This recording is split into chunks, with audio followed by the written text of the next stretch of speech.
Hello, you YouTubers, you fellow YouTubers here on Leading Our Own. We're up to part 3 with the bucket list guy, Mr. Trav Bell. His book, I absolutely love it.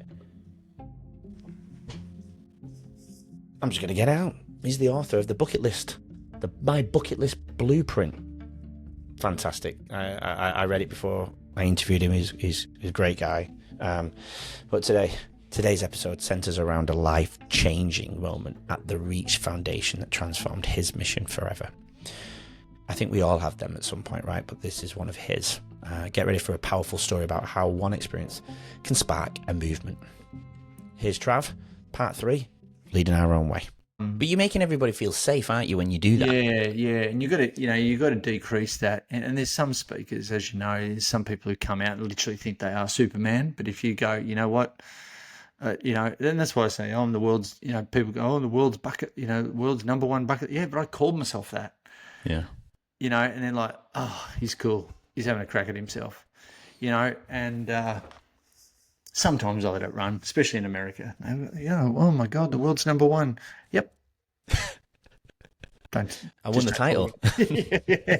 Says it on the book. Must be true. Must be true. Well, but you've made it's so important to do that. Like speaking is my art form. It always has been. I love it, and it's how you can really, self-actualize to a certain extent. And it's crazy to think that after all of these years that I can dress how I want, I can speak how I want, I can speak from the heart and be vulnerable and be authentic and be myself, and people pay me to do this. What the fuck is that? But at the start, it was like, I'm trying to fit in. I used to wear suits and it was like fucking uncomfortable. And I was like, dude, I remember a gig, you like this one. And I think we're all, as messengers or we're all in our authentic journey, no matter where you're at in life. But the more you can be yourself out there in the world and not give a fuck, the less anxiety, right? So I talk about speaking because that's what I do. You talk about your stuff, the podcast, and being vulnerable. But I think, whether we're on social media, the more you can be yourself, and that's what I say to the kids, the quicker you can be yourself, the quicker you can really develop that I don't give a fuck what people think muscle, not in an antagonistic kind of way, but the direct correlation between how much you give a shit about what people think of you and you just being you. That's the ticket to freedom right there. That's the ticket to less anxiety, and me, one of those kind of moments was I had the mohawk, I got the tats and, all the bits and I had jeans on and a t-shirt. I really didn't dress up. And I did a gig for the Risk Management Division of ASIC, which is the government here in Australia, to the risk management, like the biggest probably governance nerds in Australia. And here they all are in suits and stuff like that. We'll go into their office in Sydney. And here I am. And I was like a complete fish out of water. I was like, I do not fit in here. And I had this kind of anxiety, And I said to the guy, why me? Why me? Like you hired me. Why me? And he goes, well, from what I've seen, you're simply not us. So we get, so the message there was step into your differences, own them. There's no value in you being a sheep. There's no value in you being like trying to be liked by everyone. Dare to be disliked. Dare to be different, because that's where your value is. Your difference of opinion, your different look, the different way you present yourself. There's no value if you're just trying to fit in. So fuck that. Great. The narrative of society does not move if we're all alike. Yeah.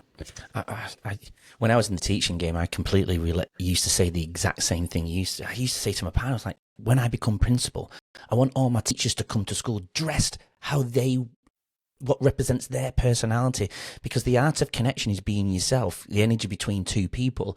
And if the kids can see that, then they're going to connect on a higher level, which means we'll get what we want, is the kids to be happy feeling safe, which means they'll learn more. And that's the goal that all these leaders and Department of Education ramble on about. But more what they're more interested in, probably why you separated from the business, was all this maybe ticking of boxes everywhere, which led to toxicity and disagreements and people not feeling safe to come to it because they were scared to be open because they were crucified if they weren't, following the line. And I visualize myself as a principal, and what I have realized, I cannot be that principal because the department won't let me be. No, and that's the institution of education. Don't even get me started on producing taxpayers, to follow the line. All you have to do is, go and elect a guy like Donald Trump and have Elon Musk as his sidekick, and let's see how crazy this shit can get. I know. Because they aren't following no line. No, that's right. Well, let's see how that one pans out. I'm not going to get myself into trouble on that one. No, I don't care. I'm a big supporter.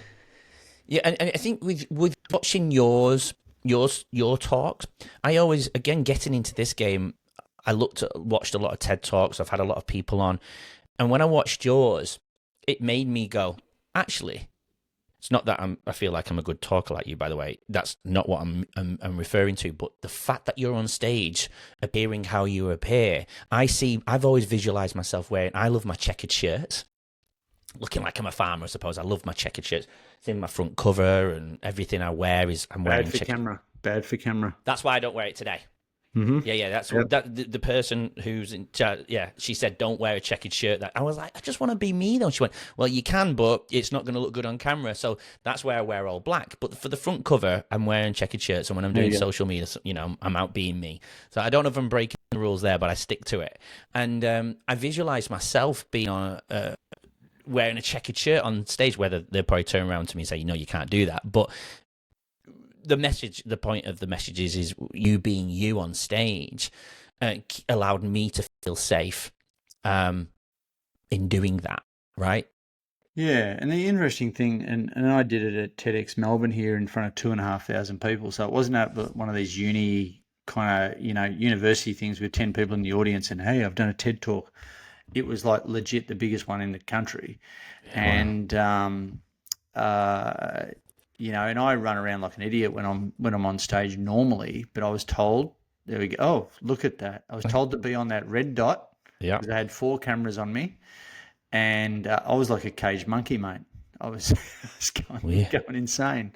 So there you go. For anyone who was watching. I ticked off, that was on my bucket list, obviously, but I ticked it off live in front of all those people. That's all, yeah. If anyone wants to know what I'm doing, I'm just holding a picture of Trav doing the TEDx talk here in Melbourne, one of the biggest held, as you've just mentioned, over 2,000 people watching, and it was a great speech. It was good to watch, and you did actually make the crowd laugh a couple of times, which was awesome. Yeah, and you're not allowed it. It was quite a thing, because I feed off the crowd. I get a lot of interaction and get engagement. And you've got to do, as a speaker, you have to do that every 5 minutes. There's got to be an engagement piece, whether it's online or offline. Yeah, and just so you're working with the audience. But no, in a TED Talk, it's like, deliver your idea. Don't get people to write stuff down. Don't get people to put their hand up. But I kind of lost it a little bit and went back to some of my roots. But yeah, like it's less about you, more about the TED environment anyway. It's less about you and more about the idea we're spreading, which is the ethos. Yeah, Yeah. And what's really interesting, and still that's got a lot of hits on YouTube and stuff, but then all the comments on YouTube underneath it, God, it's fucking funny. I didn't read the comments, to be fair. Oh my God. And if you want it, like I don't know how celebrities do it, because you put something out there and then bang, all these comments and the trolls and the haters and you've got to have thick skin if you're going to put yourself out there. But I think it's worth it. At the end of the day, that's the thing that stops a lot of people doing what we do, or just stopping people from being their full self. And we want people to, and that's why you do this podcast, we want people to experience their own potential before they kick the bucket, right? And step into their own potential. One of the things that I'm probably the famous quote that I certainly mentioned on there are, people are dying at 40 and being buried at 80. I wrote that down. on one of my things, yeah, and I wanted to talk about And that actually. yeah, and we all toe the line. We've even have what we call a midlife crisis. We've named it a midlife crisis. What does it have to be a crisis? Like, why can't it be a midlife awakening? And Yeah. so, no wonder we're all depressed. No wonder the overprescription of antidepressants. No wonder suicides, youth suicides, are at record highs. No wonder there's this now new kid on the block called the loneliness epidemic. Something's broken. So you're trying to help people through your avenues, your channels. I'm trying to do the same, doing a bit on stage, and that's just the same message. We're just trying to help people, step into their own potential and not be a statistic, because right now the system's broken. We'd all cover it up with a band-aid or a drug or therapy that may or may not work. But that's why positive psychology certainly was the antidote for me to get out of where I was. And that's all I speak about, mate, is positive psychology. And really, pos psych is really about helping people step into their strengths, not necessarily fix weaknesses. Identify what gives them a sense of purpose, meaning, sense of fulfillment, gratitude, and basically bleeding more of that into their work and into their life so they have a happier life. All I've done is put this brand over the top of it to make it more palatable. Yeah. Make it more user-friendly. And so what do you think we should be doing in schools then? Because I feel like, I see that every day. That's a whole other episode. Yeah, it probably is. I've done close to 100 presentations in schools. Yeah. To teachers and students. So okay, so if you were to present a change of curriculum, say for the government, down to so they could filter it through down to the Department of Education and the Department of Education down. I'll tell you what. I'll tell you mine. I have a threefold plan, and I've incorporated the children into it. But I've also incorporated. Some of the more, I hate using the word woke, but Jesus, don't use that. Yeah. But the more, I guess, conscious, let's go with that. Schools are really getting that. They're starting to bleed in, more and more. I'm not over every curriculum. Don't get me started, but don't get me wrong. But positive psych is a movement within schools now, which is great. But how many hours do kids actually go to school for? Versus in a 168-hour week. Yeah. Bugger all. So where does it start? At homes. If you've got a broken home, you got two parents fighting at each other, and divorce rates obviously 50% or above now, and they're playing off against each other, or you got a 2-income household just to make rent or make a mortgage break even.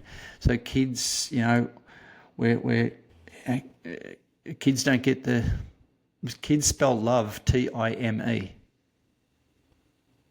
Yeah. And if they're not getting that attention, if they're not getting that attention or the presence of the parents, then how the hell are you meant to lead? How they're meant to see examples? And unfortunately, parents. A lot of parents, like we'd have back in the personal training days. Don't even get me started on this, but back in the personal training days, we'd have parents come in with their kids and say, "Oh, little Johnny's fat. Can you do some personal training with him?" Oh. And we'd go, "Really? Who cooks the fucking food? Yeah. Who goes to the supermarket? Who's like, little Johnny? Can you go sit over there for a second? Just going to have a little chat to mum and dad." Yeah. And they don't. Yeah. And parents don't. I'll either go, "You're right. We better do something first," or "Fuck you. It's your job to get really." Mm-hmm. Yeah. You know where I'm going with that, guys. I do know where you're going with that, and it's a tough one because parents don't want to be told how to parent, and teachers aren't paid enough. Well, that's right. Well, don't even get me started on that. They're not even parents, though. They are there to teach. Not that I think children should be sat down for 6 hours, because after 30 minutes, the cellular stuff that I've started to learn, after 30 minutes, expressions of the genes start to change and they become inflamed. They need to be up and moving about a lot more. But that's a whole different story again. My mission is I want people to go to work happy. But there's obviously layers before that. How do they get up and be present before they go and lead? So really what I want to do is reduce curriculum by 60% so these kids can have time to do everything else, because it's not, as you mentioned, not being done at home. Let's teach children about the brain. Let's teach them about sleep. Let's teach them about food, so they've got the root cause, at least half a chance to prevent any mental health issues that we they teach them about like making money and sales, that and as well, negotiation, and maybe running a business, and totally, maybe even public speaking. I'm just going to throw that in there. No, absolutely. No, I completely agree. No, I do. I completely agree with that. Actual life, like money skills, because that'd be pretty handy too. Oh, it would be 100%. And I've seen some schools do that. Again, they're ticking a box, probably not doing it at the depth they probably need to be doing it. But again, I still feel like in order to do that well, they need to know the art of sleep, the art of food, the art of self-care, self-leadership. Yeah, exactly. Going right back to that as the root, and it's like when you go to supermarkets, 73% of the products have got sugar catered on them. And then some people will say, well, it's over in the health section. What do you mean over in the health section? What's everything else then? You know what I mean? Don't go into the middle of the supermarket shelves, because you stick to the outsides and you'll be right. I was going to say, to your eating better, think of this from now on until you die. Mm-hmm. Green faces. Go on. So it's good to eat anything green, and anything that used to have a face. Yeah. Yeah. That's a good way of looking at that one. Yeah. Yeah, I've also read when all else fails. Yeah. I mean, I was reading for the brain stuff. I've been reading that we should have around, the average person will have about 10 different colours of fruit and vegetables, but we need around between 25 and 30 per week to have a healthy brain. Yeah, but again, you can't go wrong with the greens for sure. That's absolutely right. Right, I'm just going to show, whilst we were talking about your presentation, I did want to show a picture. Of again how it ties into you just being you on stage, and I advise anybody to go. Man bun on that one. Well, actually, a question did come into my mind when you came off stage at the TED Talk. You mentioned you kind of touched back on your old ways, your childhood, your character. Not childhood. I don't know where that came from. Did you get into trouble for doing what you did, engaging and getting them to put their hands up and stuff like that? Did you get in trouble for that, or no? No, I increased my speaking fee by $7,500. Oh. I got hired by government organisations, pretty much every bank, airlines. It set me up. Oh, love hearing that. Love it. I did a gig straight away. I did a gig for NAB, did a gig for ANZ. Did a gig for AMP, did a gig for Tennis Australia. Yeah. I've got another one with you wearing red pants here. Yeah. Love it. was in New Zealand at a real estate conference. Nice picture. Yeah, that was in front of 1,000 people. That was a huge room, that one. Join us tomorrow to hear more from today's incredible guests and learn valuable insights to help you lead your own way. Don't forget to subscribe. We'll see you then.